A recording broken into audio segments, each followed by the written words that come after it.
नमस्कार। समसामयिक विषयों पर आपके पसंदीदा कार्यक्रम विशेष में आपका स्वागत है। मैं हूं नवविक्रम सिंह। केंद्रीय अन्वेषण ब्यूरो यानी सीबीआई भारत सरकार की प्रमुख जांच एजेंसी है। उद्यमिता, निष्पक्षता और सत्यनिष्ठा सीबीआई का आदर्श वाक्य है। अपने आदर्श वाक्य को सही साबित करते हुए इस जांच एजेंसी ने अपनी स्थापना के बाद से ही अलग पहचान बनाई। सीबीआई गंभीर आपराधिक मामलों की जांच के साथ ही कानून लागू करने में अंतर्राज्यीय और अंतर्राष्ट्रीय सहयोग को बढ़ावा देने के लिए नोडल एजेंसी के रूप में कार्य करती है। सीबीआई देश की सबसे भरोसेमंद जांच एजेंसी है और इसे हमेशा चुनौतीपूर्ण मामले सौंपे जाते हैं, जिसके अक्सर बेहतरीन नतीजे देखने को मिले हैं। लेकिन बीते कुछ दिनों से दो वरिष्ठ अधिकारियों के बीच मचे घमासान की वजह से ये जांच एजेंसी फिलहाल सुर्खियों में है। एक दूसरे पर भ्रष्टाचार के आरोपों के बीच फिलहाल निदेशक पद की जिम्मेदारी संभाल रहे आलोक वर्मा और विशेष निदेशक राकेश अस्थाना को छुट्टी पर भेज दिया गया है।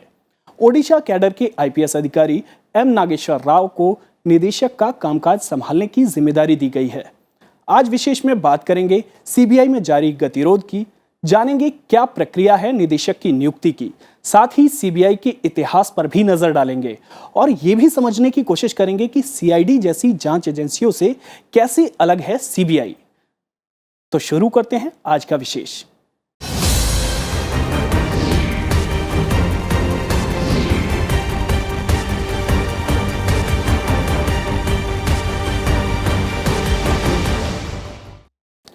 देश की सबसे बड़ी जांच एजेंसी सीबीआई के बीच चल रही विवाद अब सबके सामने है। शीर्ष अधिकारियों में चल रही जंग के कारण सीबीआई की साख पर सवाल उठने लगे हैं। इस विवाद के बीच सीबीआई के दोनों शीर्ष अधिकारी सीबीआई निदेशक आलोक वर्मा और स्पेशल डायरेक्टर राकेश अस्थाना को छुट्टी पर भेज दिया गया है। इसी बीच सीबीआई में संयुक्त निदेशक के तौर पर काम कर रहे एम नागेश्वर राव को सीबीआई का अंतरिम निदेशक बनाया गया है। इस बीच पूरे विवाद पर सरकार ने अपना पक्ष रखा है। वित्त मंत्री ने कहा कि देश की सबसे बड़ी जांच एजेंसी की छवि को बचाने के लिए ऐसा करना जरूरी हो गया था। इस बीच निदेशक पद से छुट्टी पर भेजे गए आलोक वर्मा ने इसे सुप्रीम कोर्ट में चुनौती दी है। वित्त मंत्री अरुण जेटली ने सीबीआई निदेशक पद से आलोक वर्मा और विशेष निदेशक पद से राकेश अस्थाना को बुधवार को हटाने के फैसले के बारे में विस्तार से सरकार का पक्ष रखा। उन्होंने कहा कि सीवीसी की सिफारिश पर दोनों अधिकारियों को हटाया गया है और ये फैसला देश की सबसे बड़ी जांच एजेंसी की साख को बचाने के लिए किया गया है। इन दोनों अधिकारियों से सभी अधिकार वापस ले लिए गए हैं। प्रधानमंत्री नरेंद्र मोदी की अध्यक्षता वाली कैबिनेट की नियुक्ति समिति के आदेश के मुताबिक ओडिशा कैडर के आईपीएस अधिकारी एम नागेश्वर राव एजेंसी के निदेशक का कामकाज देखेंगे। CVC's recommendation and the government's action is intended to restore the institutional credibility and integrity of the CBI. And every Indian has an interest in it. Otherwise, if that institutional integrity is destroyed, the worst form of scamsters will stand to gain. आलोक वर्मा और राकेश अस्थाना ने एक दूसरे के खिलाफ घूसखोरी का आरोप लगाया है। वित्त मंत्री ने कहा कि दोनों अधिकारियों के खिलाफ एसआईटी जांच करेगी। They will sit out by going on leave for a certain period of time. It's an interim measure. And an SIT not functioning under either of these two officers will investigate the case. This is in accordance with the highest standards of fairness. इस बीच केंद्र सरकार ने बयान जारी कर कहा है कि आलोक वर्मा ने अपने ऊपर लगे आरोपों की जांच में सीवीसी के साथ सहयोग नहीं किया। बयान के मुताबिक 24 अगस्त को शिकायत मिलने के बाद सीवीसी ने आलोक वर्मा को 3 नोटिस भेजे। इनमें आलोक वर्मा को सीवीसी के सामने फाइल और दस्तावेज पेश करने को कहा गया। इन 3 नोटिसों के बाद आखिरकार 24 सितंबर को सीबीआई ने 3 हफ्ते में जरूरी फाइल और दस्तावेज पेश करने की बात कही।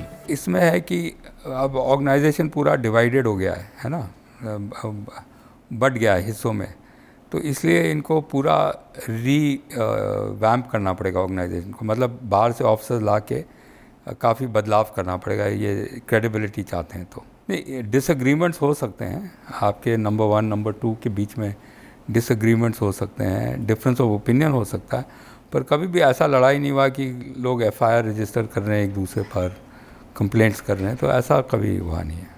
वहीं आलोक वर्मा ने पद से हटाए जाने को सुप्रीम कोर्ट में चुनौती भी दी है। साथ ही निदेशक का कामकाज देख रहे एम नागेश्वर राव को भी हटाने की मांग की है। इस याचिका पर शीर्ष अदालत शुक्रवार को सुनवाई करेगी।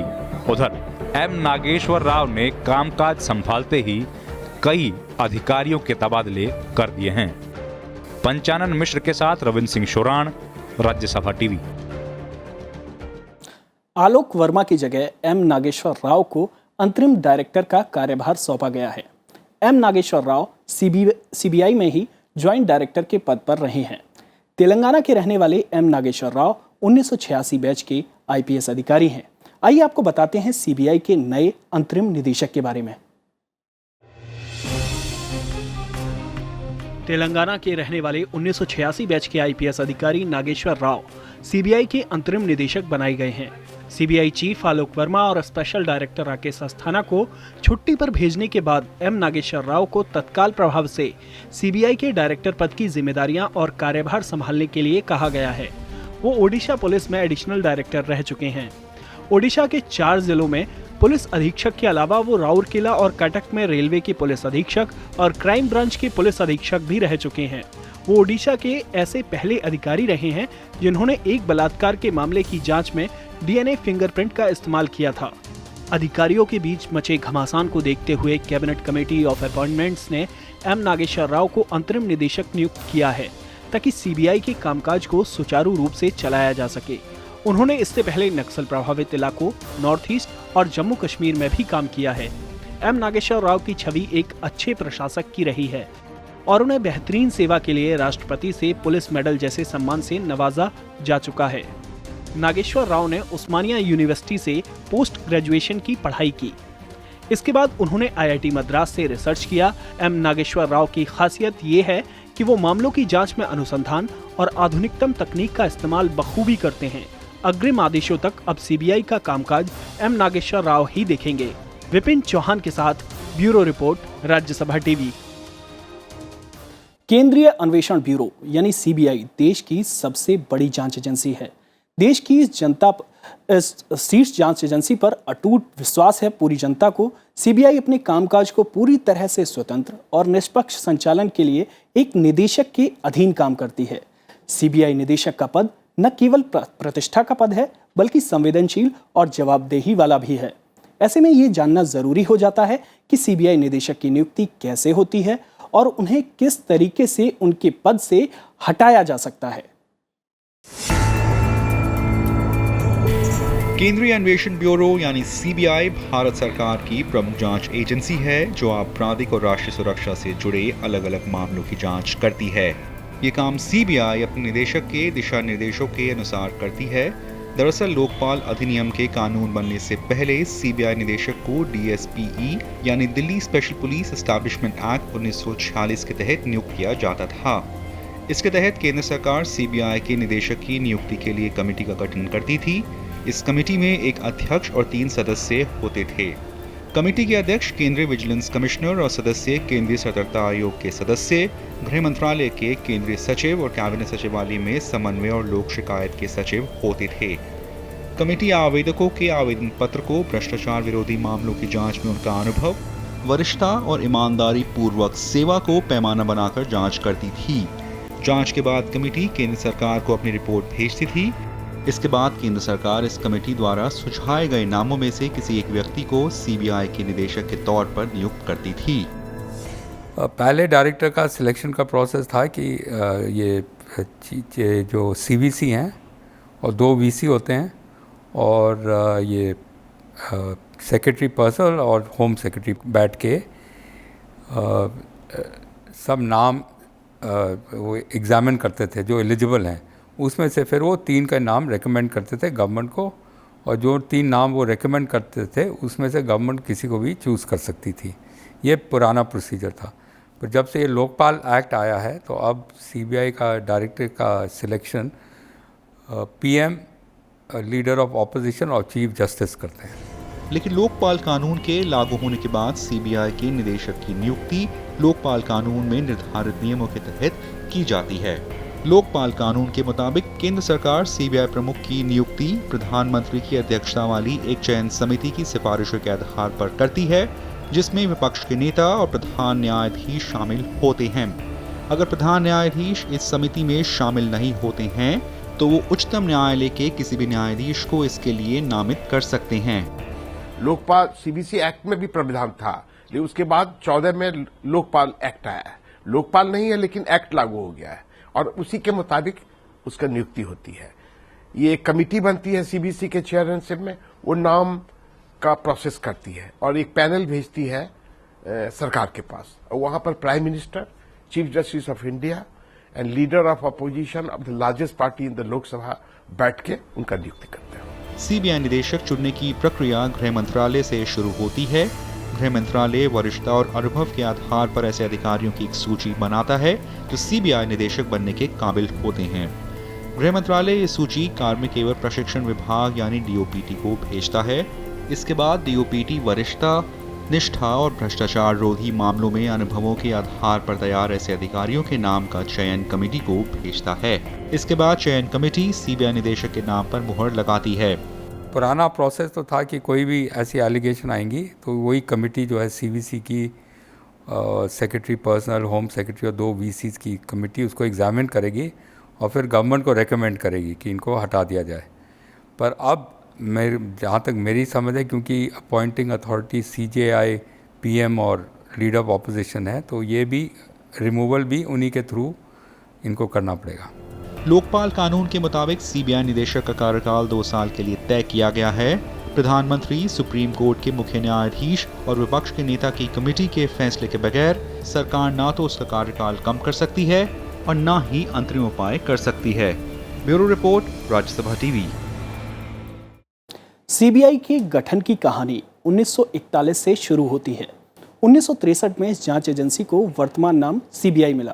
फिलहाल देश भर में सीबीआई के 10 रीजनल जोन हैं, जिनके कार्य क्षेत्र में देश के अलग अलग हिस्से आते हैं। निदेशक सीबीआई का प्रमुख होता है, जो कि एक डीजीपी रैंक का आईपीएस अधिकारी होता है। अब एक नजर डालते हैं सीबीआई के इतिहास और बनने से लेकर विस्तार से जुड़े पहलुओं पर। सीबीआई देश की सर्वोच्च जांच एजेंसी है, जो गंभीर मामलों की जांच के साथ ही देश से भ्रष्टाचार का सफाया करने में जुटी पुलिस बलों को नेतृत्व प्रदान करने की दोहरी जिम्मेदारी निभाती है। केंद्रीय अन्वेषण ब्यूरो यानी सीबीआई की उत्पत्ति विशेष पुलिस प्रतिष्ठान यानी स्पेशल पुलिस एस्टैब्लिशमेंट से हुई, जिसकी स्थापना भारत सरकार ने साल 1941 में की। उस वक्त स्पेशल पुलिस एस्टैब्लिशमेंट यानी एसपीई का मुख्य काम दूसरे विश्व युद्ध के दौरान भारत के युद्ध आपूर्ति विभाग के साथ लेन देन में रिश्वतखोरी और भ्रष्टाचार के मामलों की जांच पड़ताल करना था। ये एजेंसी उस वक्त युद्ध विभाग के अधीन थी। दूसरे विश्व युद्ध की समाप्ति के बाद केंद्र सरकार के कर्मचारियों से संबंधित रिश्वतखोरी और भ्रष्टाचार के मामलों की जांच करने के लिए केंद्रीय सरकार की एक जांच एजेंसी की जरूरत महसूस की गई और इसे ही ध्यान में रखते हुए 1946 में दिल्ली विशेष पुलिस प्रतिष्ठान अधिनियम को लागू किया गया। इस अधिनियम के जरिए दिल्ली स्पेशल पुलिस एस्टैब्लिशमेंट को गृह विभाग के अधीन लाया गया। साथ ही इसके अधिकार क्षेत्र के दायरे में भारत सरकार के सभी विभागों को लाया गया। एजेंसी के क्षेत्राधिकार का सभी संघ शासित राज्यों में विस्तार किया गया और संबंधित राज्य सरकार की सहमति से राज्यों तक भी इसका विस्तार किया जा सकता था। सरकार के पास कोई एंटी करप्शन यूनिट नहीं था, तो ये 1940s में वॉर के बाद ये सेटअप हुआ था दिल्ली पुलिस एस्टैब्लिशमेंट एक्ट के नाम से। और इसका मेन पर्पस था कि जो वॉर टाइम में जो बहुत सारे कॉन्ट्रैक्ट्स दिए गए थे और बहुत सारा सरप्लस डिफेंस इक्विपमेंट परचेज किया गया था, तो उसके जो भी फ्रॉड्स हो रहे थे उसको इन्वेस्टिगेट करने के लिए दिल्ली स्पेशल पुलिस एस्टैब्लिशमेंट को ही 1963 में केंद्रीय अन्वेषण ब्यूरो यानी सीबीआई का वर्तमान नाम हासिल हुआ। एजेंसी ने ये नाम गृह मंत्रालय के 1 अप्रैल 1963 के संकल्प के जरिए प्राप्त किया। शुरुआत में केंद्र सरकार की ओर से केवल उन्हीं अपराधों को अधिसूचित किया गया जिनका संबंध केंद्र सरकार के कर्मचारियों द्वारा किए गए भ्रष्टाचार से था। आगे चलकर बड़े पैमाने पर सरकारी क्षेत्र के उपक्रमों की स्थापना होने से इन उपक्रमों के कर्मचारियों को भी सीबीआई के जांच दायरे में लाया गया। 1969 में बैंकों के राष्ट्रीयकरण होने पर सरकारी क्षेत्र के बैंकों और उनके कर्मचारी भी सीबीआई जांच के दायरे में आ गए। और 1963 में फिर इसको सीबीआई के दर्जे से इसको बुलाया गया। तो ये इसका रोल है कि सेंट्रल गवर्नमेंट के जो भी एजेंसीज हैं उसमें विजिलेंस का काम सीबीआई करती है, मतलब इन्वेस्टिगेशन का काम। जो भी केसेस, करप्शन के केसेस सेंट्रल गवर्नमेंट एम्प्लॉयज़ के अगेंस्ट हैं वो सीबीआई इन्वेस्टिगेट करती है। और स्टेट से भी जब रिक्वेस्ट आते हैं केसेस के तो सीबीआई उन केसेस को लेती है। और सुप्रीम कोर्ट और हाई कोर्ट कोई केस का इन्वेस्टिगेशन ऑर्डर करे तो सीबीआई उसको भी इन्वेस्टिगेट करती है। केंद्रीय अन्वेषण ब्यूरो यानी सीबीआई के संस्थापक निदेशक डीपी कोहली थे, जिन्होंने 1 अप्रैल 1963 से 31 मई 1968 तक इसका पद संभाला। इससे पहले डीपी कोहली साल 1955 से 1963 तक विशेष पुलिस प्रतिष्ठान के पुलिस महानिरीक्षक रहे। उससे पहले उन्होंने तत्कालीन मध्य भारत, उत्तर प्रदेश और भारत सरकार के पुलिस महकमों में विभिन्न जिम्मेदारी वाले पदों पर काम किया। विशेष पुलिस प्रतिष्ठान का कार्यभार संभालने से पहले डीपी कोहली मध्य भारत में पुलिस प्रमुख रहे। उन्हें विशिष्ट सेवाओं के लिए 1967 में पद्म भूषण से सम्मानित किया गया था। स्थापना के बाद सीबीआई धीरे धीरे राष्ट्रीय जांच एजेंसी के तौर पर उभरने लगी। 1965 के बाद से सीबीआई को आर्थिक अपराधों के साथ ही हत्या, अपहरण, आतंकवादी अपराध जैसे परंपरागत स्वरूप के महत्वपूर्ण अपराधों के चुनिंदा मामलों की जांच का काम भी सौंपा जाने लगा। शुरुआत में स्पेशल पुलिस एस्टेब्लिशमेंट की 2 विंग थी। इनमें एक सामान्य अपराध विंग और दूसरा आर्थिक अपराध विंग। सामान्य अपराध विंग केंद्रीय सरकार और सरकारी क्षेत्र के उपक्रमों के कर्मचारियों से जुड़े जो रिश्वतखोरी और भ्रष्टाचार के मामलों की जांच करता था। वहीं आर्थिक अपराध विंग आर्थिक राजकोषीय नियमों के उल्लंघन के अलग अलग मामलों की जांच करता था। इस व्यवस्था के तहत सामान्य अपराध विंग की हर राज्य में कम से कम एक शाखा थी और अपराध विंग की दिल्ली, मद्रास, मुंबई और कोलकाता यानी 4 महानगरों में शाखाएं थीं। ये आर्थिक अपराध शाखाएं अपने दायरे में आने वाले क्षेत्रों से जुड़े अपराधों की जांच करती थीं। प्रत्येक शाखा का कार्यक्षेत्र कई राज्यों तक फैला हुआ था। सीबीआई के जांच के तरीकों से देश में उसकी लोकप्रियता और विश्वसनीयता बढ़ती गई। इसी के साथ इसकी भूमिका में विस्तार की राह खुलने लगी। सीबीआई की जांच पर निष्पक्षता और भरोसा भी बढ़ता गया। धीरे धीरे हत्या, अपहरण, आतंकवादी अपराध जैसे परंपरागत अपराधों के मामलों की जांच करने की मांग उठने लगी। इसके अलावा सुप्रीम कोर्ट और देश के अलग अलग हाई कोर्ट ने भी पीड़ित पार्टियों की ओर से दर्ज की गई याचिकाएं जांच करने के लिए सीबीआई को सौंपनी शुरू कर दी। इस श्रेणी में आने वाले कई मामलों की सीबीआई जांच की जा रही थी। ऐसे मामलों के लिए स्थानीय अधिकार क्षेत्र वाले शाखाओं की जरूरत महसूस हुई। 1987 में सीबीआई में 2 जांच विभाग, भ्रष्टाचार निरोधक प्रभाग यानी एंटी करप्शन डिवीजन और विशेष अपराध प्रभाग यानी स्पेशल क्राइम डिवीजन का गठन करने का फैसला किया गया। विशेष अपराध प्रभाग आर्थिक अपराधों के साथ साथ परंपरागत अपराधों की भी जांच करता है। विपिन चौहान के साथ bureau report, Rajya Sabha TV. CBI देश की केंद्रीय जांच एजेंसी है। वहीं हर राज्य के पुलिस विभाग के साथ अपनी जांच एजेंसी है, जिसे लोग आमतौर पर सीआईडी के नाम से जानते हैं। आइए समझने की कोशिश करते हैं कि सीबीआई कैसे सीआईडी से अलग है, दोनों के बीच क्या अंतर है।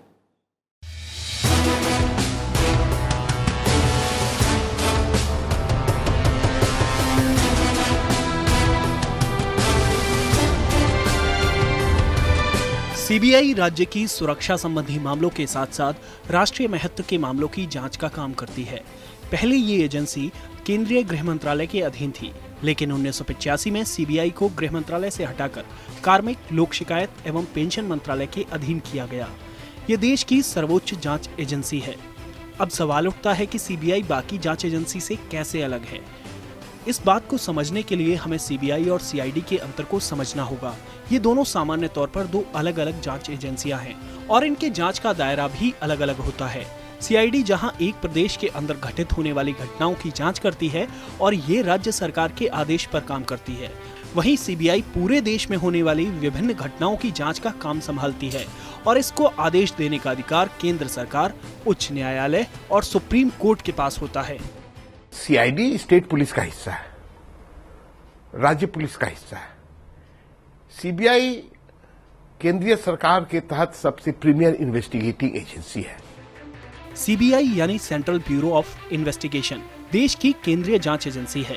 ये राष्ट्रीय स्तर पर होने वाले अपराधों जैसे हत्या, घोटालों और भ्रष्टाचार के मामलों और राष्ट्रीय हितों से संबंधित अपराधों की भारत सरकार की तरफ से जांच करती है।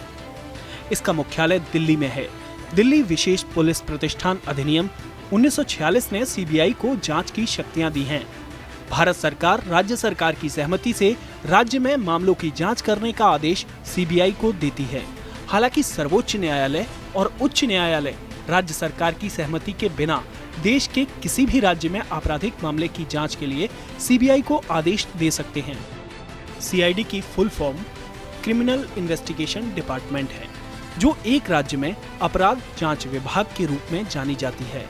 इसी तरह से सीआईडी प्रदेश में पुलिस का जांच और खुफिया विभाग है। इस विभाग को हत्या, दंगा, अपहरण, चोरी जैसे मामलों की जांच के काम सौंपे जाते हैं। सीआईडी की स्थापना पुलिस आयोग की सिफारिश पर ब्रिटिश सरकार ने 1902 में की थी। पुलिस कर्मचारियों को इसमें शामिल करने से पहले विशेष प्रशिक्षण दिया जाता है। इस एजेंसी को जांच का जिम्मा संबंधित राज्य सरकार और कभी-कभी उस राज्य के हाई कोर्ट की ओर से सौंपा जाता है। सरल भाषा में समझें तो सीआईडी का कार्यक्षेत्र छोटा है, यानी ये सिर्फ एक प्रदेश तक सीमित है। वहीं सीबीआई का कार्य का क्षेत्र बड़ा है, यानी इसमें पूरा देश और विदेश भी शामिल हैं। सीआईडी को भी मामला राज्य सरकार या उस राज्य का हाई कोर्ट सौंपता है। वहीं सीबीआई को मामले केंद्र सरकार, हाई कोर्ट और सुप्रीम कोर्ट की ओर से सौंपे जाते हैं। सीआईडी राज्यों में होने वाले आपराधिक मामलों जैसे दंगा, हत्या, अपहरण, चोरी और हमले के मामलों समेत राज्य में अन्य आपराधिक मामलों की जांच करती है। वहीं सीबीआई राष्ट्रीय और अंतर्राष्ट्रीय स्तर के घोटालों, धोखाधड़ी, हत्या, संस्थागत घोटालों जैसे मामलों की देश और जरूरत पड़ने पर विदेश में जांच करती है। इन विवरणों से स्पष्ट है कि सीबीआई की शक्तियां और दायरा सीआईडी से बहुत ज्यादा होता है। सीबीआई की टीम भी बहुत बड़ी होती है। सीबीआई की निष्पक्षता और भरोसा ही वो पहलू रहा है जिसके चलते सालों से बड़े मामलों की जांच इस एजेंसी से करवाने की मांग होती रही है। विपिन चौहान के साथ ब्यूरो रिपोर्ट, राज्यसभा टीवी।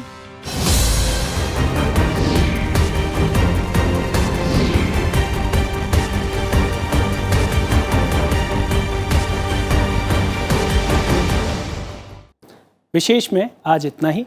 आप हमारा ये कार्यक्रम राज्यसभा टीवी के YouTube चैनल पर भी देख सकते हैं। मुझे दीजिए इजाजत। आप देखते रहिए राज्यसभा टीवी।